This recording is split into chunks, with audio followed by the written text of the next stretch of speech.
Hi friends, நான் உங்கள் TRR webs. இந்த காணொலி எதுக்குன்னு பார்த்தீங்கன்னா, பிக் பாஸ் சீசன் 9 தமிழுக்கானது.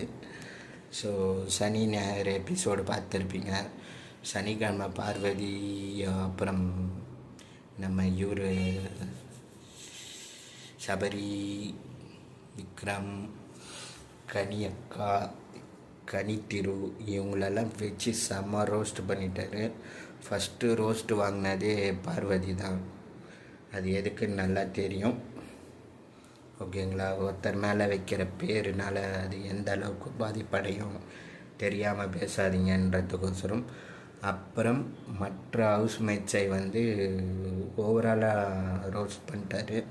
ஒரு சக மனிதனுக்கு ஒரு நிகழ்ச்சி ஏற்படுது, அதை தடுக்காமல் ஒரு நிகழ்வு ஏற்படுது, அதை தடுக்காமல் வேடிக்கை பார்க்குறீங்களே, நீங்களாம் எந்த மாதிரி மனுஷங்க அப்படின்ற மாதிரிலாம் ரொம்ப ஸ்ட்ரிக்டாக தான் பேசியிருந்தார் விஜய் சேதுபதி சார் இந்த வாட்டி. பட் இதெல்லாம் எடுத்துக்கிட்டாங்களா, பாயிண்ட்ஸாக எடுத்துக்கிட்டாங்களா, இல்லை மறுபடியும் வருகின்ற கேமில் இவங்களா ஒன்று புரிஞ்சுக்கிட்டு இவங்களே ஒரு ரூல்ஸை வச்சுக்கிட்டு, பிக் பாஸ் சொன்ன ரூல்ஸ் இல்லாமல் இவங்க ஒரு ரூல்ஸை வச்சுக்கிட்டு ஆட போகிறாங்களா, எல்லாத்தையும் வருகின்ற நாட்களில் பார்ப்போம்.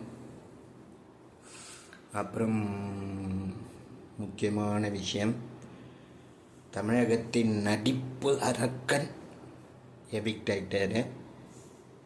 Doctor Divakar watermelon star. எதிர்பாராததை எதிர்பாருங்கள் அப்படின்னு சொன்ன மாதிரி தான். ஸோ இவ்வளோ சீக்கிரம் எதிர்பார்க்கல. அவர் கண்டென்ட் கொடுப்பாருன்னு பார்த்தா திட்டு தான் வாங்கிட்டு இருந்தார் விஜய் சேதுபதி சார்கிட்ட. முக்கால்வாசி திட்டு தான் வாங்கிட்டு இருந்தார்.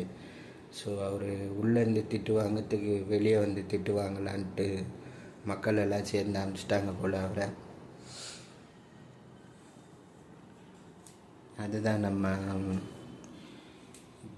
கேமாக தான் பார்க்கணும்.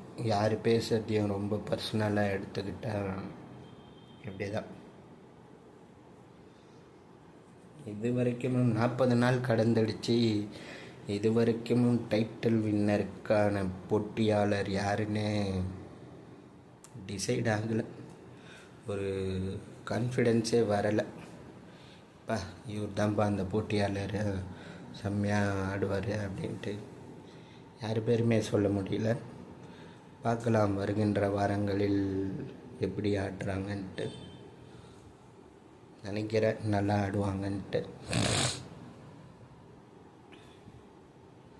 தொடர்ந்து வாருங்கள். நன்றி, வணக்கம்.